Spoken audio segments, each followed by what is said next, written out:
Doctor ortho Ayurvedic oil और capsule, अब दर्द भी घुटने टेकेगा। मुख्यमंत्री रेखा गुप्ता ने पीएम मोदी का ट्वीट किया रिपोस्ट। पीएम मोदी ने जर्मनी के चांसलर के साथ की पीसी। सीएम रेखा ने भारत जर्मनी संबंधों को सराहा।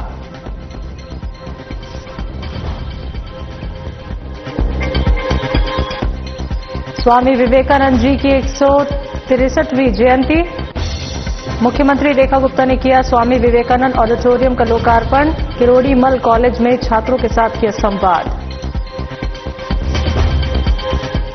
राष्ट्रीय युवा दिवस पर 1700 से ज्यादा युवाओं के सपनों का उड़ान। दिल्ली के मेधावी छात्रों को मिली छात्रवृत्ति। मुख्यमंत्री रेखा गुप्ता ने दी छात्रों को बधाई।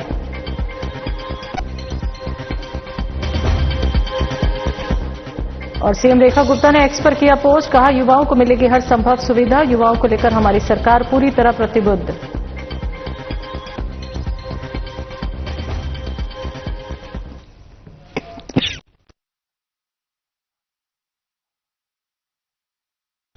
नमस्कार, दिल्ली एनसीआर की खबरों में आपका स्वागत है। मैं हूं आपके साथ शैलजा त्यागी। तो दिल्ली की मुख्यमंत्री रेखा गुप्ता ने प्रधानमंत्री नरेंद्र मोदी के एक्स पोस्ट को रिपोस्ट किया, जिसमें पीएम मोदी ने जर्मनी के चांसलर फ्रेडरिक मर्ज के साथ आयोजित संयुक्त प्रेस कॉन्फ्रेंस के दौरान की गई अपनी टिप्पणी को साझा किया। सीएम रेखा गुप्ता ने इस ट्वीट को अपने सोशल मीडिया अकाउंट पर रिपोस्ट करते हुए इसे आम जनता के साथ साझा किया।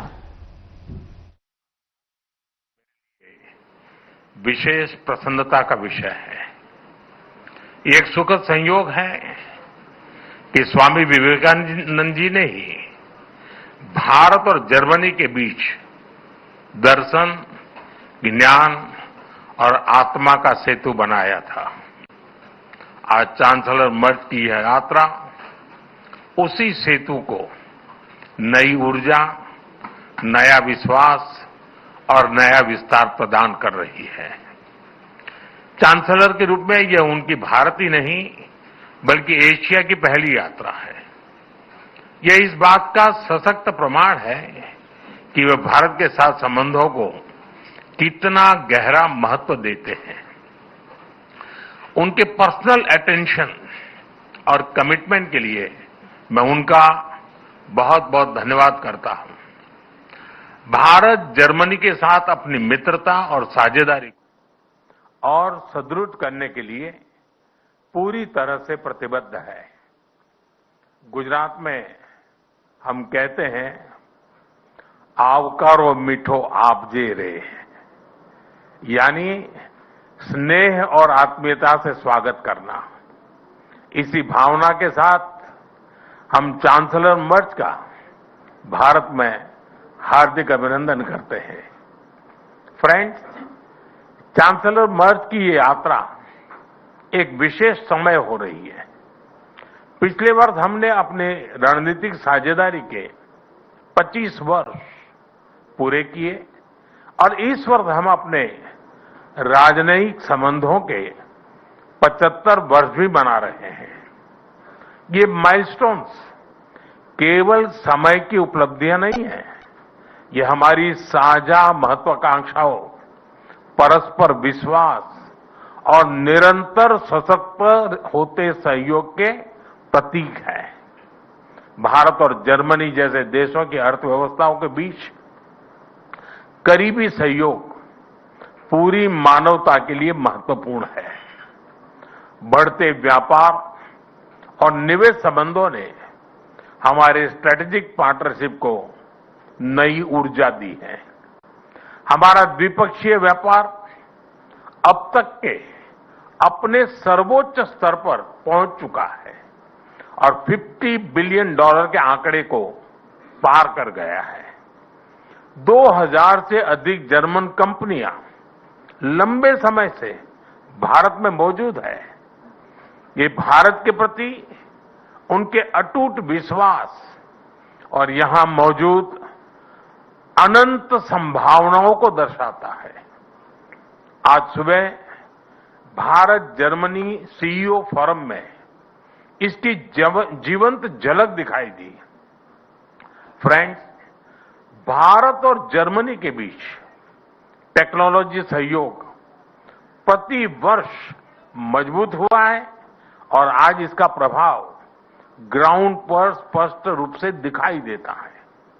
रिन्यूएबल एनर्जी के क्षेत्र में भारत और जर्मनी की प्राथमिकताएं समान है। इसमें सहयोग को बढ़ाने के लिए हमने India Germany centre of excellence स्थापित करने का निर्णय लिया है। ये नॉलेज, टेक्नोलॉजी एंड इनोवेशन का साझा मंच बनेगा। हम क्लाइमेट, एनर्जी, अर्बन डेवलपमेंट और अर्बन मोबिलिटी जैसे क्षेत्रों में मिलकर नई परियोजनाओं को आगे बढ़ा रहे हैं। ग्रीन हाइड्रोजन में दोनों देशों की कंपनियों का नया मेगा प्रोजेक्ट भविष्य की ऊर्जा के लिए एक गेम चेंजर साबित होगा। भारत और जर्मनी सिक्योर, ट्रस्टेड और रेजिलिएंट सप्लाई चेन के निर्माण के लिए मिलकर के काम कर रहे हैं। इन सभी विषयों पर आज किए जा रहे एमओयू से हमारे सहयोग को नई गति और मजबूती मिलेगी। फ्रेंड्स, रक्षा और सुरक्षा में बढ़ता सहयोग हमारे आपसी भरोसे और साझी सोच का प्रतीक है।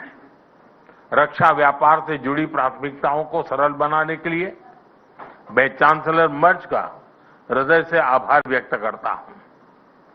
हम रक्षा उद्योगों के बीच सहयोग बढ़ाने के लिए एक रोडमैप उस पर भी काम करेंगे, जिससे को डेवलपमेंट और को प्रोडक्शन के नए अवसर खुलेंगे। फ्रेंड, भारत और जर्मनी के बीच ऐतिहासिक और गहरे पीपल टू पीपल टाइज हैं। रविन्द्रनाथ टैगोर की रचनाओं ने जर्मनी के बौद्धिक जगत को नई दृष्टि दी। स्वामी विवेकानंद की विचारधारा ने जर्मनी सहित पूरे यूरोप को प्रेरित किया और मैडम कामा ने जर्मनी में पहली बार भारत की आजादी का ध्वज फहराकर हमारी स्वतंत्रता की आकांक्षाओं को वैश्विक पहचान दी। आज हम इस ऐतिहासिक जुड़ाव को आधुनिक साझेदारी का रूप दे रहे हैं। माइग्रेशन, मोबिलिटी और स्किलिंग बढ़ाने पर विशेष बल दिया गया है। भारत की टैलेंटेड युवा शक्ति जर्मनी की अर्थव्यवस्था में महत्वपूर्ण योगदान दे रही है। आज ग्लोबल स्किल्स पार्टनरशिप पर जारी जॉइंट डिक्लेरेशन ऑफ इंटेंट इसी भरोसे का प्रतीक है। इससे खास तौर पर हेल्थ केयर प्रोफेशनल्स की आवाजाही आसान होगी। आज हमने खेलों के क्षेत्र में भी सहयोग को आगे बढ़ाने के लिए ठोस कदम उठाए हैं। यह युवाओं को जोड़ने का एक प्रभावी माध्यम बनेगा। आज हायर एजुकेशन पर बना कॉम्प्रिहेंसिव रोडमैप शिक्षा के क्षेत्र में हमारी साझेदारी को नई दिशा देगा। मैं जर्मन विश्वविद्यालयों को भारत में अपने कैंपस खोलने के लिए आमंत्रण देता हूं। भारतीय नागरिकों के लिए वीजा फ्री ट्रांजिट की घोषणा के लिए मैं चांसलर मर्ज का आभार व्यक्त करता हूं। इससे दोनों देशों के लोगों के बीच नजदीकियां और बढ़ेगी। मुझे खुशी है कि गुजरात के लोथल में बनाए जा रहे नेशनल मैरीटाइम हेरिटेज कॉम्प्लेक्स से जर्मन मैरीटाइम म्यूजियम जुड़ रहा है। यह दोनों देशों की मैरीटाइम हिस्ट्री को जोड़ने वाला ऐतिहासिक कदम है। ट्रेडिशनल मेडिसिन के क्षेत्र में गुजरात आयुर्वेद यूनिवर्सिटी का जर्मनी के साथ करीबी सहयोग रहा है। इस महत्वपूर्ण विषय पर आज किए जा रहे एमओयू से हमारा सहयोग को और अधिक बल मिलेगा। फ्रेंड, भारत और जर्मनी की हमेशा कंधे से कंधा मिलाकर हम चलते रहे हैं। हमारी दोस्ती का प्रभाव ग्लोबल स्टेज पर भी दिखाई देता है। घाना, कैमरून और मलावी जैसे देशों में ज्वाइंट प्रोजेक्ट से हमारी ट्राइलेटरल विकास साझेदारी दुनिया के लिए एक सफल मॉडल है। हम ग्लोबल साउथ के देशों के विकास के लिए अपने साझा प्रयासों को आगे भी निरंतर जारी रखेंगे। इंडो पैसिफिक दोनों देशों के लिए हाई प्रायोरिटी है। इस क्षेत्र में हमारे तालमेल को बढ़ाने के लिए हम एक कंसल्टेशन मैकेनिज्म की शुरुआत करने जा रहे हैं। आज हमने यूक्रेन और गाजा सहित कई वैश्विक और क्षेत्रीय मुद्दों पर विस्तार से चर्चा की। भारत सभी समस्याओं और विवादों के शांतिपूर्ण समाधान का पक्षधर रहा है और इस दिशा में किए जा रहे सभी प्रयासों का समर्थन करता है। हम एकमत है कि आतंकवाद पूरी मानवता के लिए एक गंभीर खतरा है। भारत और जर्मनी इसके विरुद्ध एकजुट होकर पूरी दृढ़ता से लड़ाई जारी रखेंगे। भारत और जर्मनी सहमत है कि ग्लोबल चैलेंजेस से निपटने के लिए ग्लोबल इंस्टीट्यूशंस में सुधार अत्यंत महत्वपूर्ण है। यूएन सिक्योरिटी काउंसिल में सुधार के लिए G4 के माध्यम से हमारा संयुक्त प्रयास इसी सोच का प्रमाण है।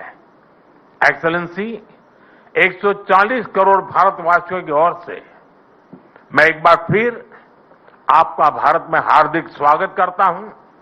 मुझे विश्वास है कि आज की चर्चा भारत जर्मनी साझेदारी को नई ऊर्जा और स्पष्ट दिशा देगी।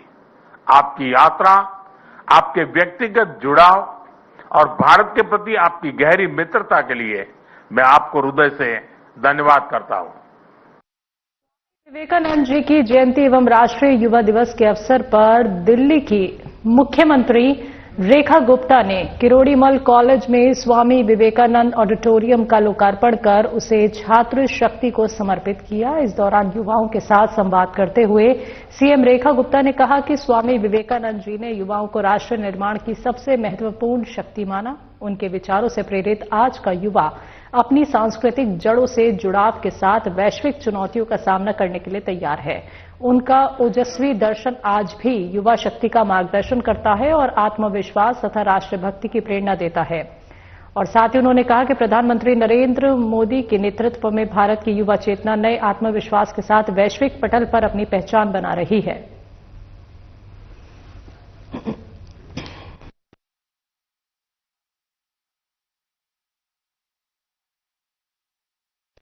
दिल्ली की सीएम रेखा गुप्ता ने एक्स पर पोस्ट करते हुए लिखा कि राष्ट्रीय युवा दिवस पर 1700 से ज्यादा युवाओं के सपनों को उड़ान लेते देखना अब सभी के लिए खुशी और उम्मीद का पल है। मेधावी छात्रों को छात्रवृत्ति देकर हम ये भरोसा दे रहे हैं कि संसाधनों का अभाव किसी भी प्रतिभा की प्रगति में बाधा नहीं बनेगा। आज जिन छात्रों को छात्रवृत्ति मिली है वो हमारे बेहतर कल की उम्मीद है। इन्हीं में से कोई समाज की सेवा करेगा, कोई नए विचार लाएगा और कोई मेहनत से देश को आगे बढ़ाएगा। आप सभी युवाओं को उज्जवल भविष्य के लिए शुभकामनाएं।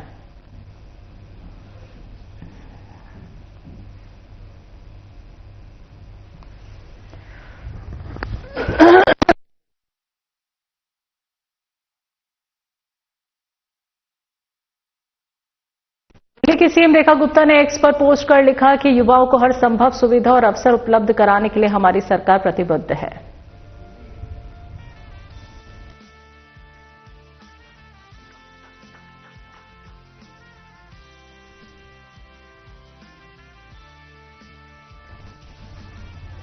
दिल्ली की मुख्यमंत्री रेखा गुप्ता ने एक्स पर पोस्ट करके कहा कि श्री सोमनाथ मंदिर भारत की सांस्कृतिक स्वाभिमान और अक्षय चेतना का प्रतीक है, जो आतताइयों के हमलों के बावजूद अपनी आस्थाओं के साथ अडिग खड़ा रहा है। सीएम ने मंदिर के पुनर्निर्माण में प्रधानमंत्री नरेंद्र मोदी के योगदान की सराहना करते हुए कहा कि पीएम मोदी ने सोमनाथ को वैश्विक गौरव प्रदान किया है। साथ ही समुद्र दर्शन पथ और डिजिटल बुनियादी ढांचे के निर्माण से तीर्थ स्थल को और भी सशक्त बनाया है।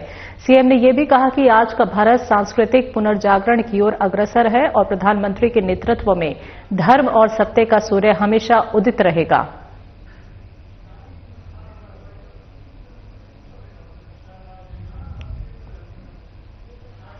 दिल्ली में लगातार बढ़ते प्रदूषण ने अब औद्योगिक क्षेत्रों में कारोबार कर रहे व्यापारियों की मुश्किलें भी बढ़ा दी हैं। प्रदूषण पर नियंत्रण के लिए दिल्ली प्रदूषण नियंत्रण समिति द्वारा उठाए जा रहे कदमों से जहां पर्यावरण संरक्षण की कोशिश की जा रही है, वहीं दूसरी ओर इसका सीधा असर छोटे बड़े उद्योगों और वहां काम करने वाले हजारों लोगों पर पड़ता दिखाई दे रहा है। डीपीसीसी ने दिल्ली के विभिन्न औद्योगिक क्षेत्रों में प्रदूषण की स्थिति का जायजा लेने के लिए सर्वे कराया।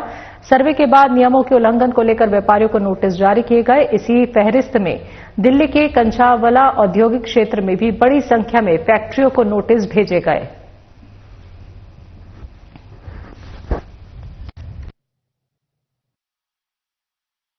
हम लोग गवर्नमेंट से रिलेटेड सिक्योरिटी सील का मैन्युफैक्चरिंग करते हैं यहाँ पर, जो कि गवर्नमेंट में, कस्टम में और बाकी इंडस्ट्री में, रेलवे वगैरह को सप्लाई जाती है हमारी। और यहाँ पर जो नोटिस आए हैं वो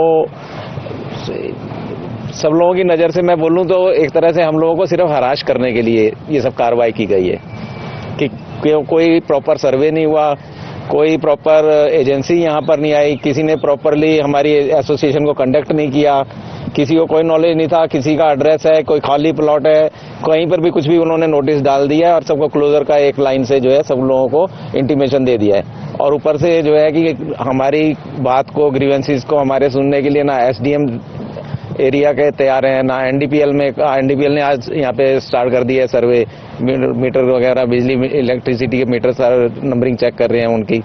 मेरा नाम रोहित कुमार है, मैं यहीं कंजावला में अपनी फैक्ट्री चलाता हूँ और हमारे यहाँ पे 285 से ज़्यादा डिस्क्लोजर की नोटिस आ गई। उन आदमियों के भी नोटिस आ गए जिनके बिल्कुल वाइट कैटेगरी का काम है और बाकायदा गवर्नमेंट के सारे नॉर्म्स फॉलो करके वो अपनी फैक्ट्री चला रहे हैं। हमारी समझ में ये नहीं आ रहा कि ये सर्वे किस प्रकार से, किस आधार पर किया गया है।